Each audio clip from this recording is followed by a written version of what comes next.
Imagine a scholar, one of the most respected minds in his field, just gone, vanished from public life. His classes, canceled. His office, shuttered. And the word on the street is he's under house arrest.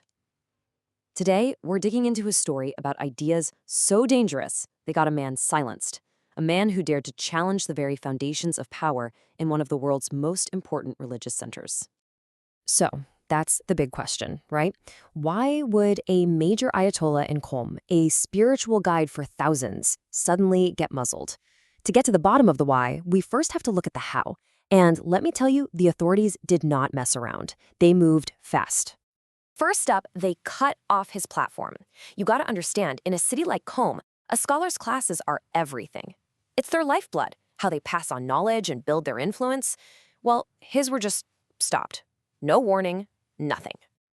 Then they literally erased him from the map. Security forces swarmed his office, shut it down, and even stripped his name right off the building. The message couldn't have been clearer. You are done here. And then the final move.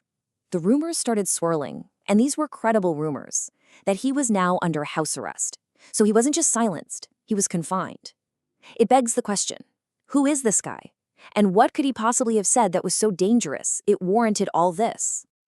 To answer that, we really need to get to know the man at the center of this storm, Ayatollah Kamal al-Haydari. Look, al-Haydari is no fringe character. This guy is a heavyweight. He's an Iraqi scholar based in the Iranian holy city of Qom, and he holds the rank of marja, which basically means a source to follow. That puts him in the absolute top tier of Shia clergy. But here's what really makes him different. He doesn't just stick to the traditional texts. He reads Western philosophers, we're talking Kant, Foucault, the whole bunch, and he mixes those ideas into his Islamic scholarship. And as you can imagine, that leads to some pretty reformist and, well, controversial views. And right out of the gate, you see the cover-up start to form. The official story from his office was simple, almost dismissive. He stopped teaching because he was sick. But behind closed doors, a totally different story was spreading, that Iran's own intelligence agency had stepped in and ordered him to shut up. That's our first big clue that this was way more than just a simple disagreement. A major political battle was brewing. So what exactly were these so-called dangerous ideas? Well, to get that, you have to see just how directly he was challenging the old guard, the religious establishment itself. Al-Haydari wasn't just suggesting minor changes. No, his critiques were like seismic shocks to the whole system. He was questioning the absolute reliability of sacred texts. That's a huge deal for the clergy. He was pushing for modern interpretations of women's rights, and this is the big one, he was challenging the very foundation of the government's absolute religious authority. Let's really drill down on that last one, because it's explosive. He took direct aim at this concept called Velayat-e Faqih, the guardianship of the jurist. Now, this isn't some obscure theological debate. This is the ideological bedrock of the modern Iranian state. It's the whole principle that gives the supreme leader his power. And al-Haydari's argument was just devastatingly simple. He said it has no real basis in Islam and that it's just a political tool to hang on to power. You know, in Iran, that is about the most radical thing you can possibly say. But if challenging the state's ideology was radical, what he did next is what truly lit the fuse. And it all comes down to one single, incredibly powerful and very dangerous word: takfir. This is the act of one Muslim declaring another one an apostate, a non-believer.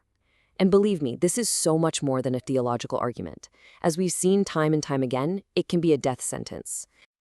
I mean, to understand just how powerful takfir is, all you have to do is remember the infamous death fatwa that Ayatollah Khomeini issued against the author Salman Rushdie.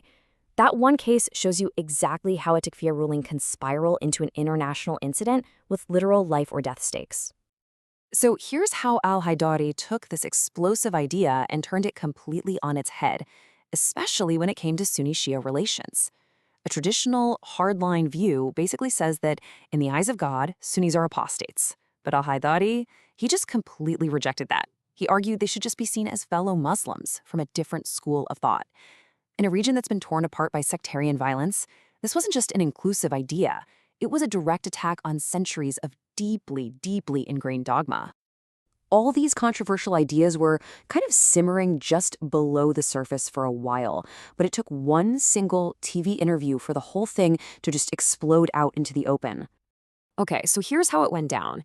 He's doing this six-part interview on Iraqi TV. During one part, al-Haydari just drops a bombshell. He says that this practice of takfir, it wasn't just a problem on the Sunni side of the fence. He flat out said that prominent Shiite scholars were guilty of it too. Whoa. The reaction was immediate and it was furious. Powerful clerical groups, even this internal enforcement body they call the seminary police, immediately organized to condemn him. He had crossed a major red line.